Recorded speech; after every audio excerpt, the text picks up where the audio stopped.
नमस्कार और आपका स्वागत है एनडीटीवी की इस खास पेशकश में। भारत ने अपनी सबसे तेजी से बढ़ती हुई लहर को देखा है। विश्व में सबसे तेज मामले अब भारत में बढ़ रहे हैं। हमको इसका कुछ हल निकालना है। आरोप प्रत्यारोप से जान नहीं बचेगी, यह चीज हम लोगों को जान लेनी चाहिए। सुझाव और हल से रास्ता निकलेगा। इसीलिए एनडीटीवी ने एक जरूरी मुहिम की शुरुआत की है, India versus Covid the solution summit. इसमें हम स्वागत करेंगे मुख्यमंत्रियों का, मंत्रियों का, केंद्र के मंत्रियों का, स्वास्थ्य मंत्रियों का, डॉक्टर्स का, और उनसे जानेंगे उनके सुझाव।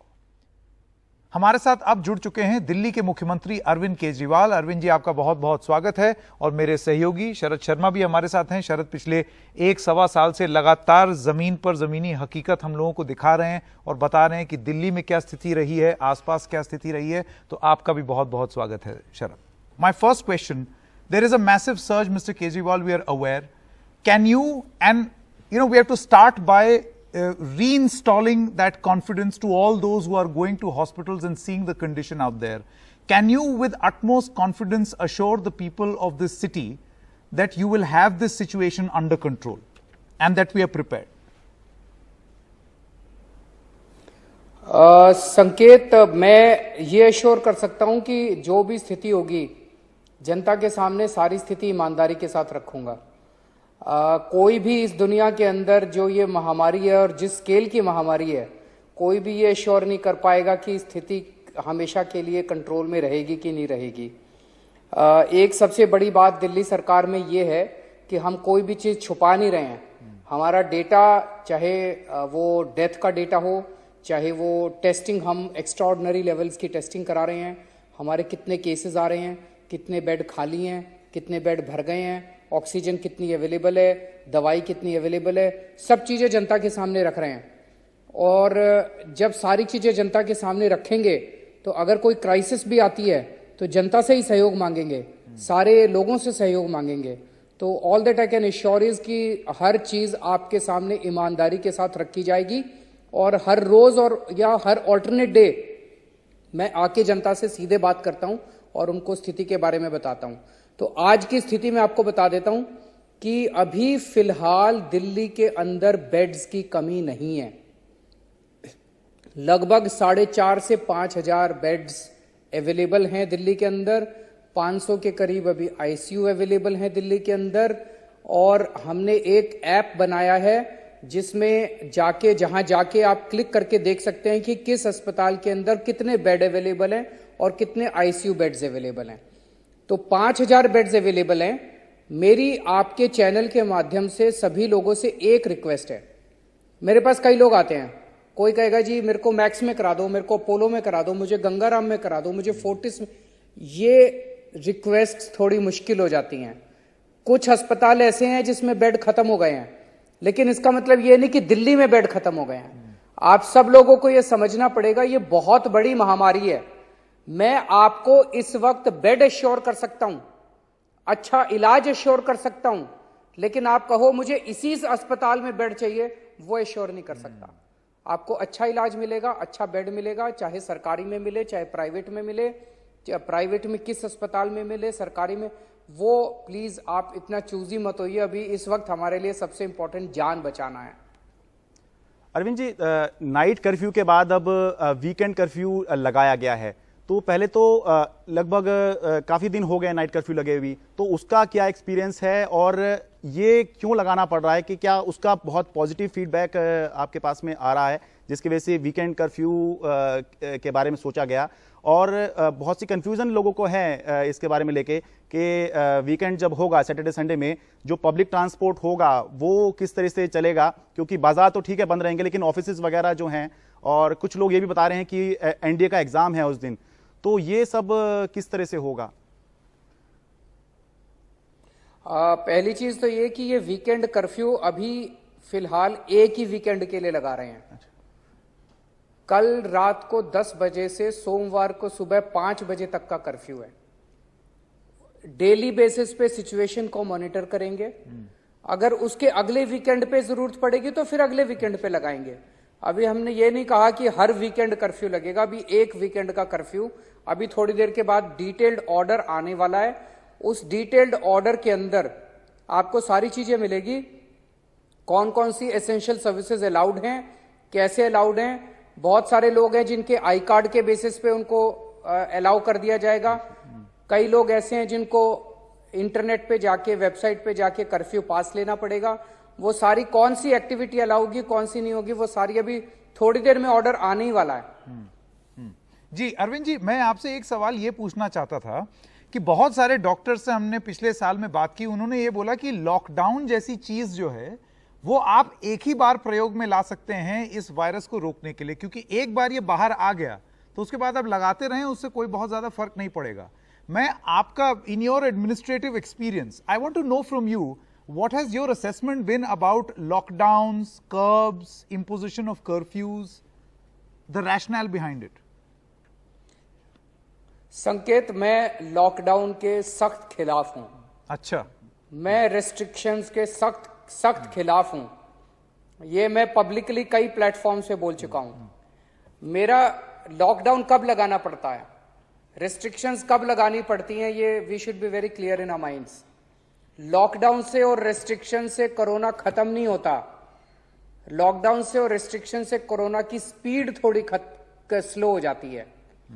तो जब भी आप ये एसेस करते हैं कि कोरोना बहुत तेजी से बढ़ रहा है और आपका हेल्थ इंफ्रास्ट्रक्चर उस तेजी से उसको हो सकता है संभाल ना पाए, तो आपको टेम्पररी बेसिस पे लॉकडाउन और रेस्ट्रिक्शंस लगा देने चाहिए, ताकि कोरोना की स्पीड कम हो जाए, लोग अपने अपने घर में चले जाएं, कोरोना की इन्फेक्शन होने वालों की स्पीड कम हो जाए और आप अपने हेल्थ इंफ्रास्ट्रक्चर को संभाल सकें।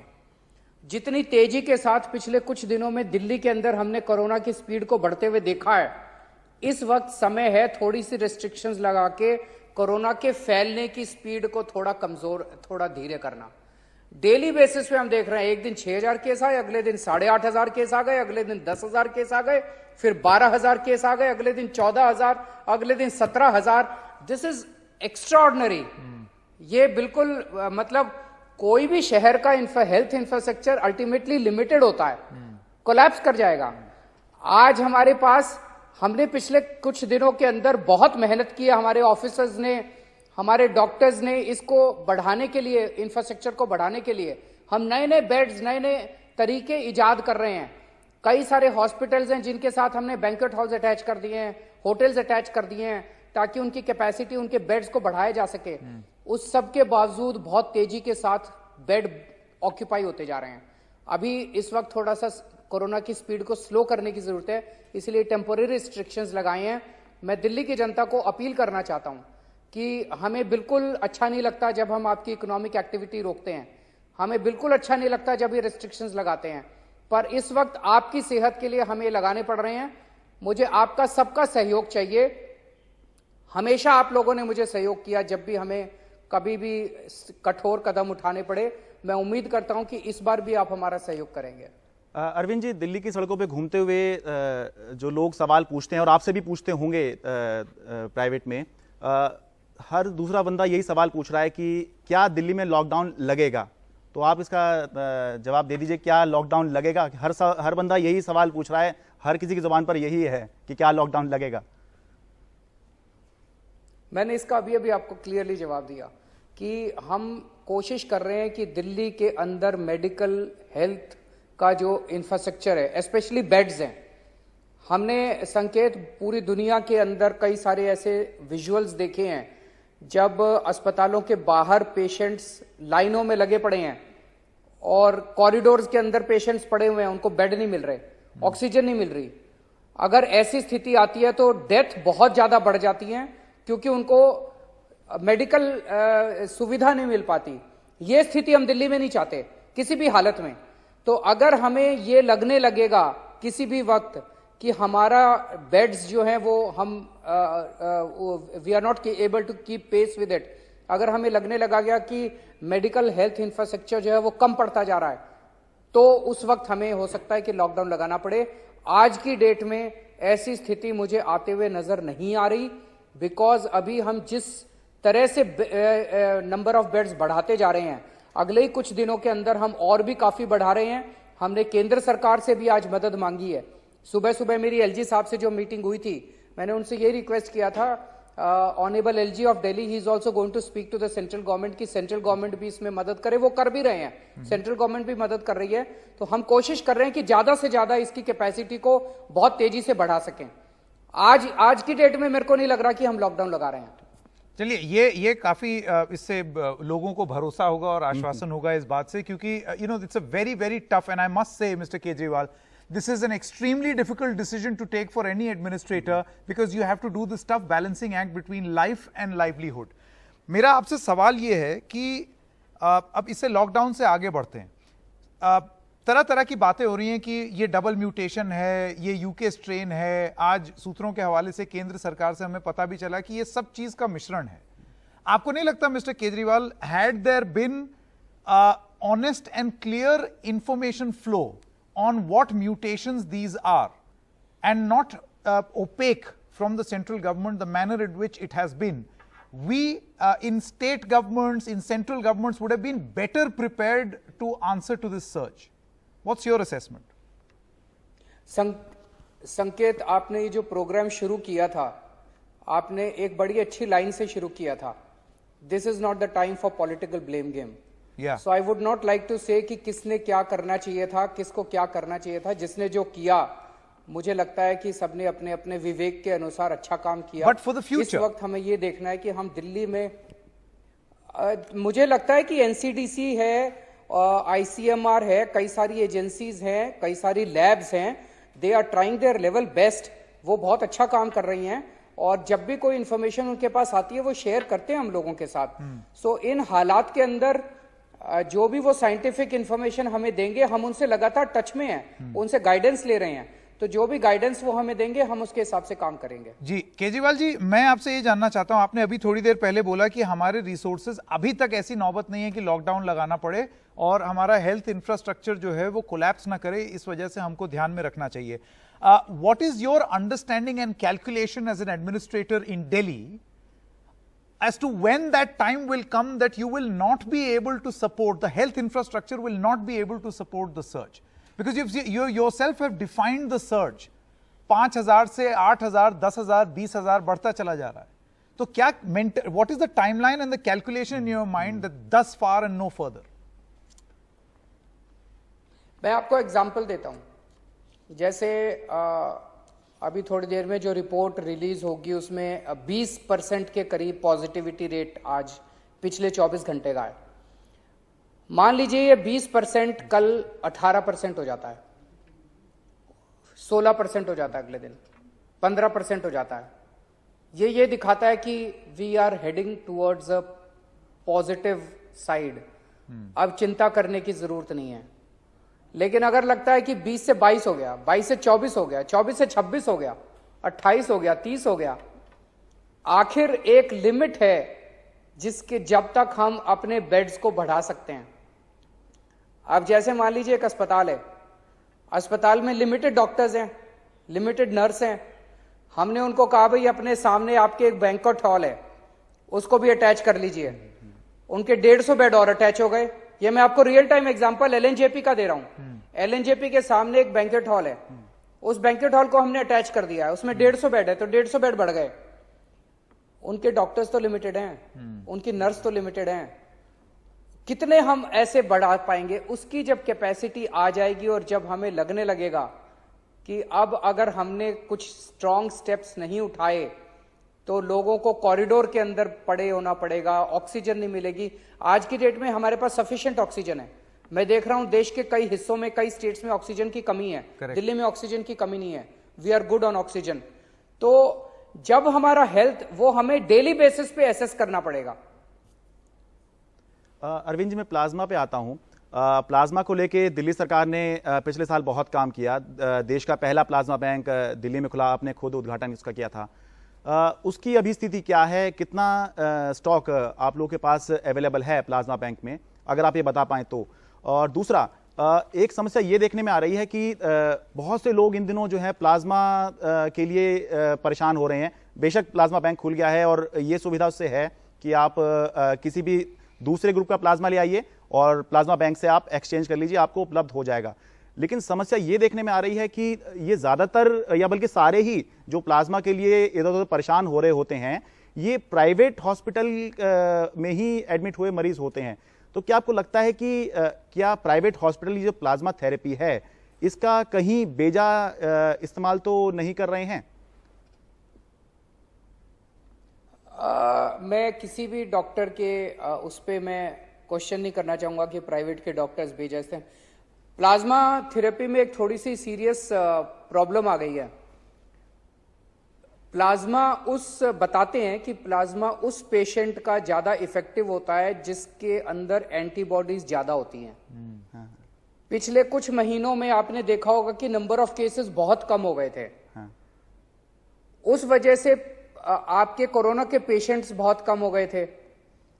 अब प्लाज्मा जो लिया जाता है, जब आदमी ठीक हो जाता है उसके कुछ हफ्ते के बाद उसका प्लाज्मा लिया जाता है। लेकिन अगर उसको ठीक हुए काफी लंबा टाइम हो गया तो उसके एंटीबॉडीज कम हो जाते हैं। So there is a period. अब वो पीरियड जो था पिछले कुछ महीनों का, जो बेस्ट, उस वक्त हमारे देश के अंदर कोरोना के पेशेंट्स बहुत कम थे। या तो बहुत पुराने हो चुके पेशेंट्स और या अभी लेटेस्ट आ रहे हैं पेशेंट्स। इस वजह से प्लाज्मा देने वाले डोनर्स की कमी बहुत ज्यादा हो गई है। दैट इज द रीजन कि प्लाज्मा की शॉर्टेज इस टाइम हो रही है। तो मैं सबसे जो भी आज आपका ये प्रोग्राम सुन रहे हैं उनको मैं कहना चाहता हूं कि अगर आप प्लाज्मा देने के लिए एलिजिबल हैं तो आप प्लीज जाइए, अपना चेक करा लीजिए। अगर आपका प्लाज्मा लिया जा सकता है तो हॉस्पिटल्स आपका प्लाज्मा लेंगे। किसी की अगर आपके वजह से जान बच जाए तो बहुत अच्छी बात है, बहुत पुण्य का काम है। इससे अच्छा और क्या हो सकता है। जी Arvind Kejriwal ji, I want to ask you a question on right now you're in the middle of controlling this surge. But see, the problem with this virus is, and I'm sure you have this experience also, is that it will keep on mutating. It's a smart virus, right? It will keep on changing, keep on affecting, and there'll be one surge after another, third, fourth. I want to know from you, what are the solutions to stop a surge like this? Nip it in the bud, right at the very beginning. I'm not an expert on इस तरह के, उसके लिए मैं expert नहीं हूँ। कोई expert ही इसका जवाब दे सकता है। लेकिन कल मैं काफी डिटेल में स्पेनिश फ्लू जो हुआ था 1917 में, 1918 में प्रिसाइजली, उसको पढ़ रहा था। उसकी 4 वेव्स आई थी and the second wave was the most difficult one which engulfed the entire world. उसके बाद 3rd वेव आई, 4th वेव आई और उसके बाद वो अपने आप चला गया। और उस तरह के कई सारे बीच बीच में उतनी सीवियर वेव ये जो है अब आई है। बीच में 70s में एक रशियन फ्लू आया था, फिर 2008 में अभी स्वाइन फ्लू आया था और अब ये वाली वेव। तो इतनी ज्यादा स्ट्रॉन्ग ये स्पेनिश फ्लू है जो इसके कंपेरेबल है। तो कितनी वेव आएंगी, कैसे इसको रोका जाए, इसका समाधान पॉलिटिशियन नहीं दे सकता। इसका समाधान तो कोई एक्सपर्ट ही देगा और वो एक्सपर्ट एडवाइस जो भी होगी हम फॉलो करेंगे। करेक्ट। अरविंद जी, दिल्ली में टेस्टिंग अच्छी खासी हो रही है, 90,000 1 लाख की टेस्टिंग हो रही है। और अगर थोड़ा सा पीछे जाएं, ओवरऑल टेस्टिंग देखें तो हर 10 लाख आबादी पर करीब 8.25 लाख लोगों की टेस्टिंग हो चुकी है। क्या अभी की जो स्थिति बनी हुई है इसको कंट्रोल करने के लिए आप टेस्टिंग को ही एक स्ट्रेटेजी मानते हैं कि जितनी ज्यादा हम टेस्टिंग बढ़ा देंगे उतना जल्दी हम इसको कंट्रोल कर पाएंगे, या फिर कुछ कॉम्बिनेशन बनाना पड़ेगा कि इतनी टेस्टिंग रखते हैं और इतना I think that's a very important question, Sharad, because Mr. Kejriwal, the Prime Minister, when he was addressing the chief ministers, he said that vaccine cannot be our only line of defense. It has to be testing also. And if you look at the data, data shows that all over the country, while the cases have doubled since the last peak, testing has only increased by 16%, 16%. What in your wisdom will be the first line of defense against coronavirus? Delhi के अंदर जो testing हो रही है, मैं समझता हूं कि अगर वो पर मिलियन पॉपुलेशन के हिसाब से लिया जाए तो शायद सबसे ज्यादा टेस्टिंग दिल्ली में हो रही है। और केवल ज्यादा ही नहीं, मुझे लगता है नेशनल एवरेज से it is multifold of multiple times of what is happening in the rest of the country. अभी इस वक्त आज सुबह ही हम टेस्टिंग को लेके थोड़ा सा एसेस कर रहे थे। एज ऑफ टुडे हम अपनी कैपेसिटी से भी ज्यादा टेस्टिंग कर रहे हैं उसका कारण यह है कि ऐसा नहीं होना चाहिए। कुछ एक लैब्स ऐसी हैं जो हम देख रहे हैं कि वो 3-3, 4-4 दिन ले रही हैं रिजल्ट्स देने में, तो उस टेस्टिंग का मतलब ही खत्म हो जाता है। आपने आज सैंपल दिया, 4 दिन बाद अगर आपका रिजल्ट आएगा, 4 दिन में तो आपने घूम फिर के पता नहीं कितने लोगों को संक्रमित कर दिया और पता नहीं आपकी क्या हालत होगी 4 दिन के अंदर। तो दिल्ली में हमने ये गोल्डन रूल बनाया हुआ था कि 24 घंटे के अंदर आपको रिजल्ट देना जरूरी है। आपकी कैपेसिटी इस बात से नापी जाएगी कि अगर 24 घंटे में आप रिजल्ट नहीं दे रहे तो आपके सैंपल्स हम कम कर देंगे, आपको उससे ज्यादा सैंपल नहीं उठाने देंगे। तो आज ही हम देख रहे थे कि 1-2 लैब्स ऐसी हैं जो कि काफी ज्यादा टाइम ले रही हैं।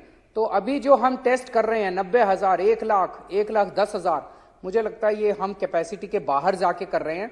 अगर टेस्टिंग को बढ़ाने की जरूरत पड़ी, हम कॉन्स्टेंटली टच में हैं, सेंट्रल गवर्नमेंट के एक्सपर्ट्स के भी टच में हैं।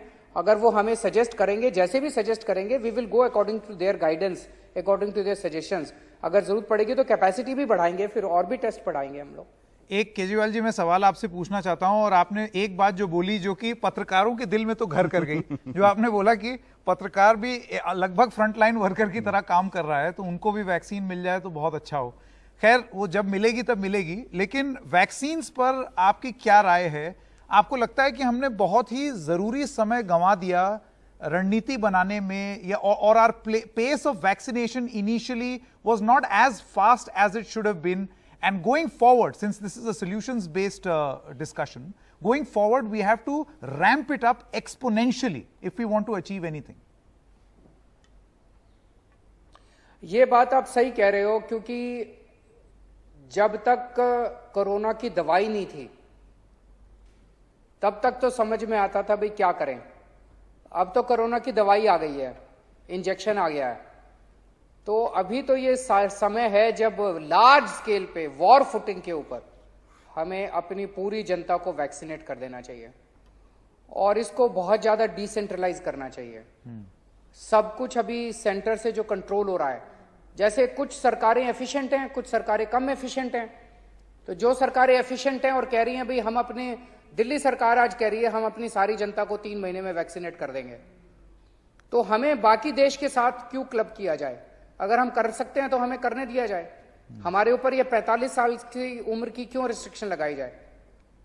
अभी देखने में आ रहा है कि दिल्ली में हमारे 65% मरीज 35 साल से कम उम्र के हैं। ये जो सेकंड वेव आई है ये यूथ पॉपुलेशन के लिए ज्यादा घातक हो रही है और उन्हीं को हम वैक्सीनेट नहीं कर रहे। तो अगर हमें सफिशिएंट क्वांटिटी में वैक्सीनेशंस दे दी जाएं और नंबर ऑफ सेंटर्स पे रिस्ट्रिक्शन हटा दी जाए, कितने सेंटर खोलेंगे, हम डोर टू डोर जाके खूब सारे सेंटर खोल के हम 2-3 महीने के अंदर पूरी जनता को वैक्सीनेट कर सकते हैं। नहीं मिस्टर केजरीवाल, देखिए, the reason why I am asking you this question, initially we were battling vaccine hesitancy. लोगों को ये बड़ा शक था कि ये वैक्सीन लगाऊं या ना लगाऊं, इससे कहीं कुछ हो जाए फिर क्या होगा, उसका खामियाजा कौन भुगतेगा। अब ऐसी स्थिति आ गई है कि लोग कह रहे हैं कि वैक्सीन ही नहीं मिल रही है। You know, certain experts like Dr. Anjan Trikha suggested on our show that eligible people should only be given any service if they prove that they are vaccinated. Do you think, and I found this a great suggestion, for instance कोई 60 साल का हो, 70 साल का हो, 45 साल plus हो, उसको आप एक ऐसा सिस्टम बना दें that you know whatever service you want, you will only get that service if you produce your vaccination certificate, to create this urgency that this is a requirement and this is not a luxury. Do you think you can explore a possibility like this? नहीं, पर वो तो तब जरूरत पड़ेगी ना आपको ये इंसेंटिव और डिसइंसेंटिव करने की, जब लोग लगवाने को तैयार नहीं हो। आप एक बारी खोलिए तो सही सबके लिए, आप सारी जनता के लिए खोल दीजिए, लोग आके लगवाएंगे, मैक्सिमम लोग लगवाएंगे। और जो कहते हैं ना ब्रेकिंग द चेन, सबसे ज्यादा ब्रेकिंग द चेन तो वैक्सीनेशन से होगा। अगर आपने वैक्सीनेशन 50, 60, 70% जनता को लगा दी, अपने आप चेन टूटनी चालू हो जाएगी। केजरीवाल जी, इतनी तो सप्लाई नहीं है। इसकी इन्फेक्शन का, वही तो मैं कह रहा हूं कि सप्लाई चाहिए। अभी 2 चीजें करने की जरूरत है, एक तो एक्सपोर्ट बंद करने की जरूरत है। अगर मुझे नहीं पता अभी भी एक्सपोर्ट हो रही है क्या, वो जो पहले एक्सपोर्ट की थी मुझे लगता है वो एक गलती थी, हमें एक्सपोर्ट नहीं करनी चाहिए थी। अमेरिका बता रहे हैं, जो बिडेन जो है वो पूरी दुनिया के अंदर से जितनी वैक्सीन कहीं मिलती है वो सारी इंपोर्ट कर रहे हैं, सारे they are hoarding vaccine for their own people. तो हमें एक्सपोर्ट नहीं करनी चाहिए थी। लेकिन खैर जो भी हुआ पीछे, अभी भी एक्सपोर्ट बंद कर देनी चाहिए हम लोगों को, और प्रोडक्शन जो है वैक्सीन की अपने देश के अंदर, उसको बहुत बड़े स्केल के ऊपर बढ़ा देना चाहिए ताकि लोगों को जल्दी से जल्दी वैक्सीन मिल सके। अरविंद जी, मैं अब स्कूलों पे आता हूँ। जो स्कूली बच्चों के पेरेंट्स हैं वो इस बात से तो बहुत खुश हैं कि 10वीं की परीक्षा रद्द हो गई और 12वीं की टल गई हैं। आप लोगों ने भी जो डिमांड की थी वो यही थी। लेकिन जो पेरेंट्स हैं वो इस बात को लेकर बहुत परेशान हैं कि स्कूल कब शुरू होंगे, क्योंकि हम कितना भी कह लें लेकिन ऑनलाइन क्लासेस जो हैं वो स्कूल का विकल्प नहीं हो सकते, क्योंकि स्कूल के अंदर एक माहौल होता है, बच्चे एक यूनिफॉर्म में आते हैं, सबको बराबरी का मौका मिलता है, लेकिन ऑनलाइन में शायद वो मौका नहीं मिल पाता। और दूसरा, इससे आगे बढ़ते हुए, क्योंकि अभी ये बात बिल्कुल साफ है कि अभी बहुत जल्दी हालात सुधरते हुए नहीं दिख रहे हैं, क्या कुछ इसको लेकर आगे रणनीति बनाई जाएगी या फिर इसका कोई एक रोड मैप तैयार हो जिससे कि इसी दुनिया के अंदर, ऑनलाइन दुनिया के अंदर ही जो अब अगर जब तक स्कूल शुरू ना हो पाए, बच्चे जो हैं कंफर्टेबल अपने आप को महसूस करने लगे, उनके पास इंफ्रास्ट्रक्चर हो जाए, मोबाइल फोन हो जाए या लैपटॉप हो जाए या सुविधा हो जाए, कुछ इस तरह का कुछ आगे का अगर आप बता सकें तो। Digital divide Mister Kejriwal. Sharad, इस टाइम अपने लिए बच्चों की जिंदगी बहुत इंपॉर्टेंट है, किसी भी माँ बाप के लिए। जो आप बोल रहे हैं, मैं भी कई सारे पेरेंट्स से बात कर रहा हूँ, पेरेंट्स वगैरह और सब लोग एक ही चीज कहते हैं कि जी अभी स्कूल मत खोल देना।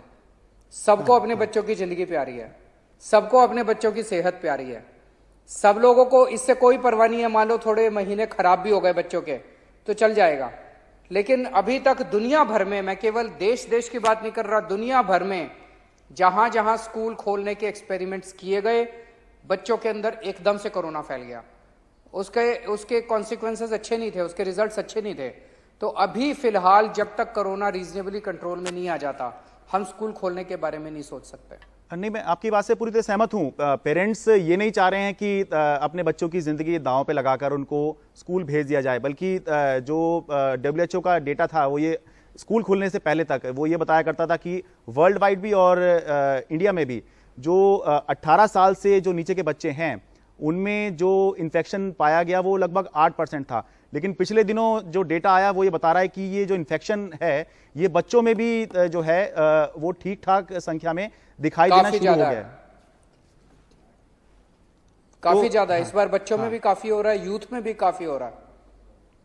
हाँ, तो मैं ये कहता कि वो दिखना शुरू हो गया, ये सहमत है। लेकिन बात फिर ये आती कि कुछ महीनों की बात नहीं है, 1 साल तो पूरा ये निकल ही गया और इसके बाद अभी कब आगे क्या होगा ये कुछ नहीं पता है कि कैसे होगा। तो उसके बारे में कुछ अगर सोच पाए तो, वैसे मैं मानता हूं ये इतना आसान नहीं है क्योंकि अभी जिंदगी बचाना है। Considering online as a paradigm for the future, Mr. Kejriwal, I mean, eventually once schools open, do you think that this will, now we have experiment with online education, do you think that this experiment can be extended beyond COVID also?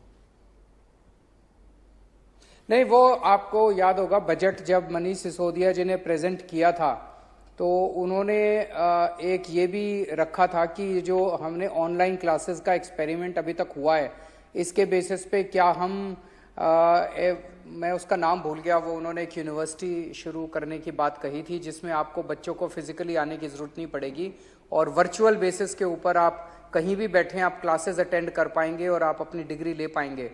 तो ही ये अभी पिछले 1 साल के experience के आधार पे ही ये वाला स्टेप उठाया गया है।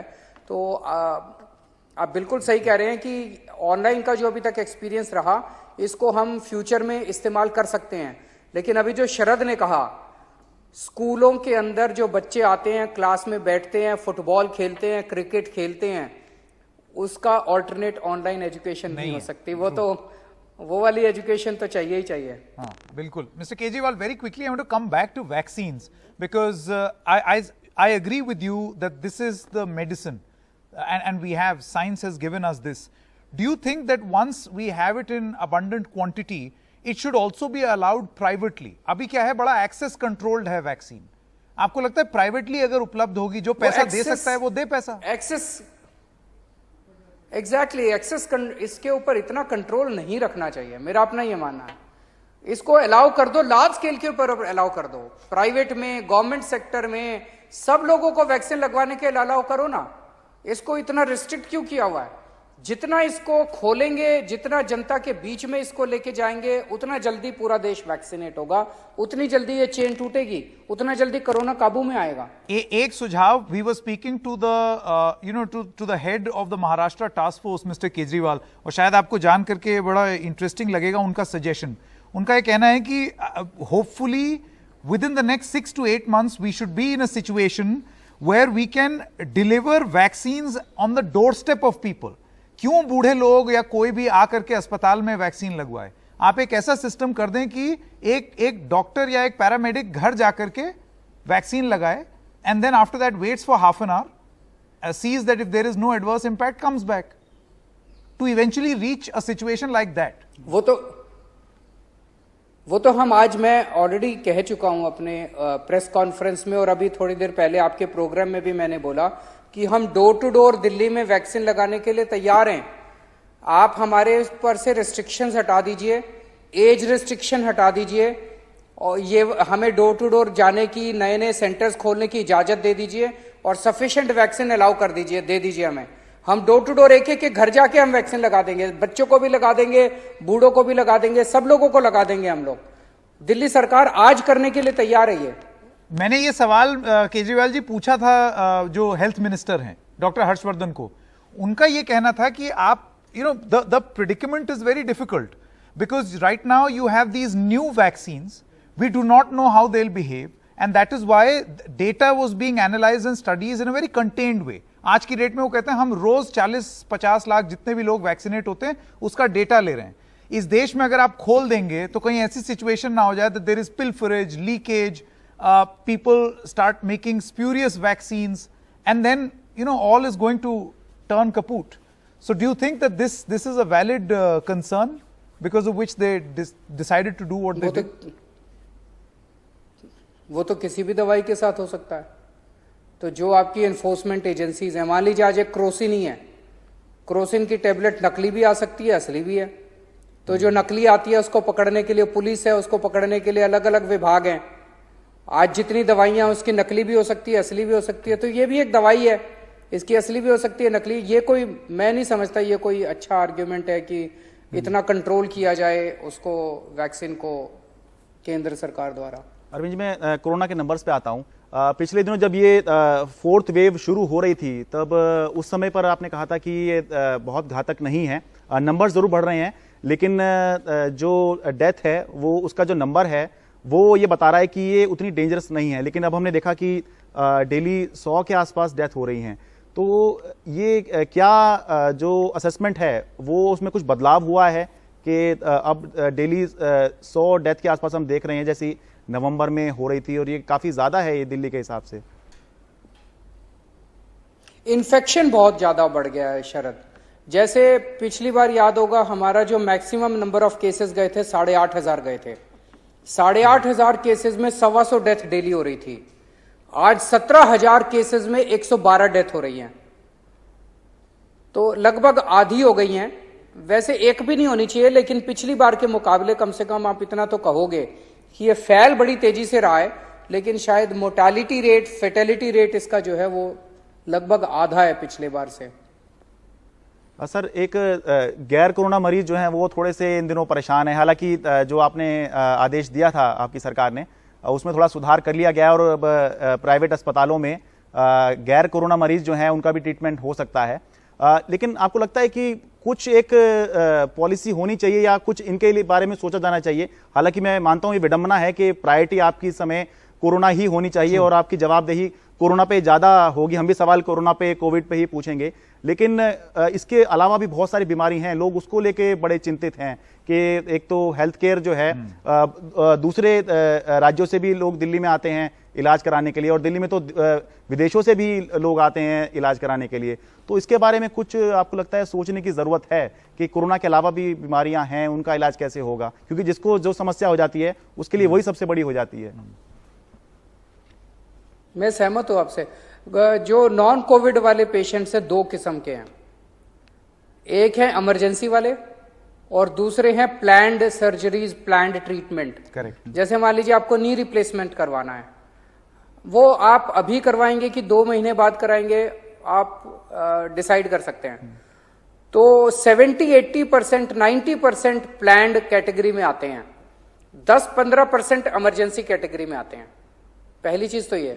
दूसरा ये कि जैसे दिल्ली में लगभग 125-150 के करीब प्राइवेट हॉस्पिटल हैं, उसमें से हमने 14 हॉस्पिटल्स को फुल्ली कोविड डिक्लेयर किया है और करीब 30-40 और हॉस्पिटल्स हैं, 50 हॉस्पिटल जिसमें हमने कुछ परसेंटेज की है।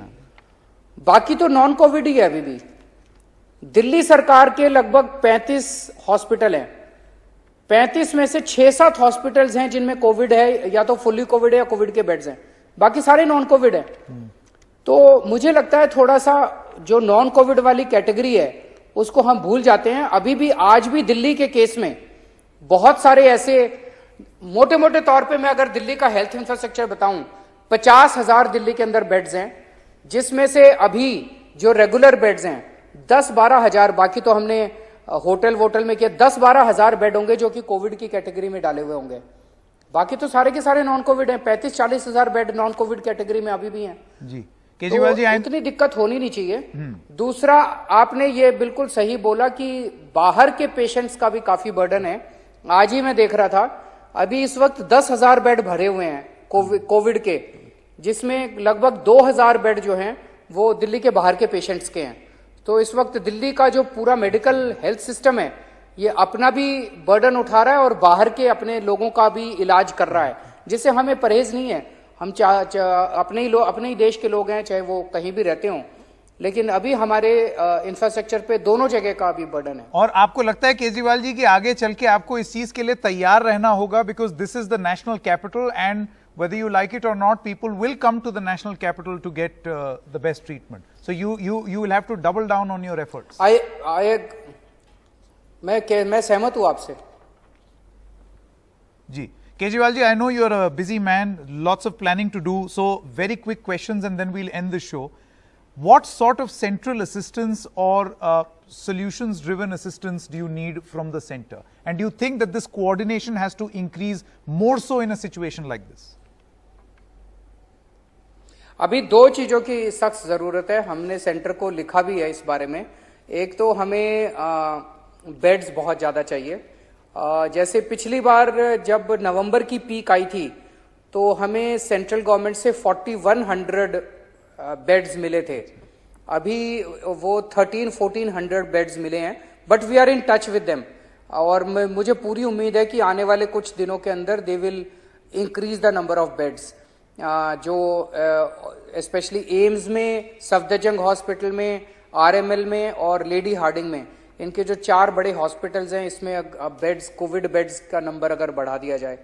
और दूसरा है वैक्सीनेशन, अगर हमें ज़्यादा से ज़्यादा दे सकें और ये रिस्ट्रिक्शंस हटा सकें तो हम वैक्सीनेशन को एक बड़ा अपना सेंट्रल स्ट्रैटेजी बनाना चाहते हैं to tackle COVID in Delhi. Mr. Kejriwal, I want to ask you a question on research. शोध पर, research पर around this virus, how much stress do you think the Delhi government must give? You know, the central government has agencies, they are doing what they are doing, but do you feel to be able to solve this problem, you have to understand the problem. And as an administrator, you need to invest on research, medical research. So do you think that is going to be a key focus for you in the future? मुझे लगता है जिस तरह का पूरा अपना administrative structure है ये सारा सेंट्रल गवर्नमेंट करती है। सेंट्रल गवर्नमेंट के पास ढेर सारी रिसर्च एजेंसीज हैं, रिसर्च ऑर्गेनाइजेशंस हैं, वो सेंट्रल लेवल पे रिसर्च करती है, सारे देश से डेटा इकट्ठा करती है और उस रिसर्च के बेसिस पे वो हमें गाइड करती है और हम उनकी गाइडेंस के हिसाब से चलते हैं। अरविंद जी, एक सवाल मन में ये आ रहा था कि क्या आपको लगता है कि जो अभी स्थिति बनी हुई है उसका एक कारण ये भी है कि कोरोना की अभी तक, जैसे कि संकेत भी बोल रहे थे, रिसर्च ठीक से नहीं हो पाई है कि इसका हम स्वभाव समझ लें, क्योंकि शुरू में जो इसके सिम्टम्स नजर आए थे वो कुछ और थे, फिर धीरे धीरे पता लगा कि स्वाद का चला जाना या फिर स्मेल ना आना ये भी इसके सिम्टम हैं, फिर उसके बाद कुछ और सिम्टम्स जो हैं पता लगे, और धीरे धीरे करके जितने लोगों से आप बात करते हैं वो अलग अलग तरह की बातें करते हैं। और अब तो ये भी बात आ रही है कि आरटीपीसीआर से अगर कंफर्म नहीं हो रहा तो भी हो सकता है, क्योंकि एक केस ऐसा आया मेरी नज़र में, और उसमें डॉक्टर्स ये कह रहे थे कि 2 बार RT-PCR टेस्ट कराया, नेगेटिव आया, लेकिन सिम्टम्स जो बता रहे थे वो कंजेशन था मरीज को, और ये बता रहे थे कि देखने में ये बिल्कुल कोरोना लग रहा है, कंफर्म नहीं हो रहा।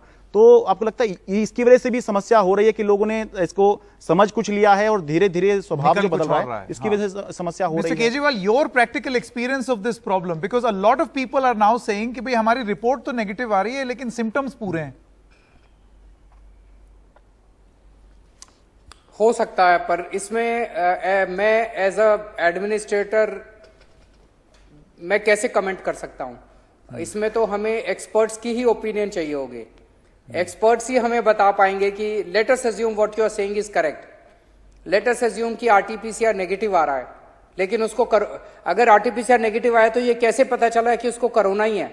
सिम्टम्स हो सकते हैं, लेकिन सिम्टम्स तो किसी और बीमारी के भी हो सकते हैं। तो ये तो एक्सपर्ट्स ही बताएंगे ना कि भाई अगर ऐसा बंदा है जिसका RT-PCR नेगेटिव आया तो उसको कोरोना है कि नहीं है, उसको टेस्ट करने का कोई और तरीका निकालना पड़ेगा उन लोगों को, और हम फिर उस तरीके को फॉलो करेंगे जब वो उसको प्रिस्क्राइब करेंगे। जाते जाते पर आपकी बात बिल्कुल सही है। I know way you're coming from, कि ये इसके इतने ज्यादा म्यूटेंट्स आ चुके हैं, ये इतनी ज्यादा वैरायटी हो गई है इसके सिम्टम्स की और इसकी कि कई सारी चीजें समझ के बाहर हो रही हैं।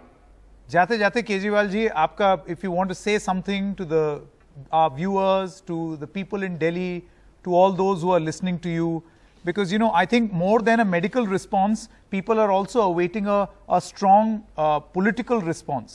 You need response on all sides to deal with the crisis. क्योंकि जैसे देखिए प्रधानमंत्री ने वैक्सीन लगवाई तो उनके बाद बहुत से लोगों ने वैक्सीन लगवाई, आपने वैक्सीन लगवाई तो उसके बाद बहुत से लोगों ने ये देखा कि हाँ आप लगवा रहे हैं तो वैक्सीन ठीक है।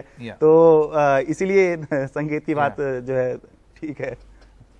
Your message mister Kejriwal. मैं सहमत हूं संकेत। मैं दिल्ली के लोगों को कहना चाहता हूं कि पहली चीज तो कि दिल्ली के लोग बहुत अच्छे हैं और बहुत जिम्मेदार हैं और बहुत डिसिप्लिन्ड हैं। पिछले 1 साल में बाकी देश ने तो 2 वेव झेली हैं, दिल्ली के लोगों ने 4 वेव झेली हैं, ये 4थी वेव झेल रहे हैं हम लोग। तो जैसे हमने पिछली 3 वेव में बहुत बड़ी जिम्मेदारी के साथ काम किया और सरकार का हर कदम पे साथ दिया, वैसे ही इस बार भी मैं सबसे रिक्वेस्ट करता हूं कि एक तो मास्क जरूर पहने, मास्क ही आपको बचा सकता है और इसको कोरोना को हल्के में मत लें। सोशल डिस्टेंसिंग करें, मास्क पहने, हाथ धोते रहें, इसको जरूर फॉलो करना है। दूसरी चीज, अस्पताल में जाने, अगर बीमार हो जाएं तो और अस्पताल जाने की जरूरत नहीं हो तो अस्पताल मत जाएं। अस्पताल जाने में मजा नहीं है, घर में रह के इलाज कराएं। थोड़ा सा बुखार है, थोड़ा सा अगर कुछ है, घर में रह के इलाज कराएं।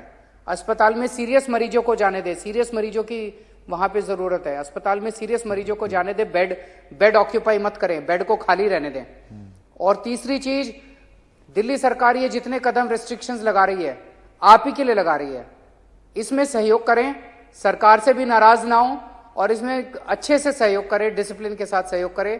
मुझे पूरी उम्मीद है जैसे हमने पिछली 3 वेव कॉन्कर की थी, हम इस वेव पे भी काबू पा लेंगे। All right, Mr. Kejriwal, thank you so much. Let's hope that the only way to tackle this virus and this pandemic is to have a solutions-driven mindset, because there'll be many who will highlight the problems. Correct. We'll only come out of it if we have solutions. So to that effect, thank you very much and all the best to you and all of us. Thank Let's you. hope we conquer this. Thank you. Thank you so much.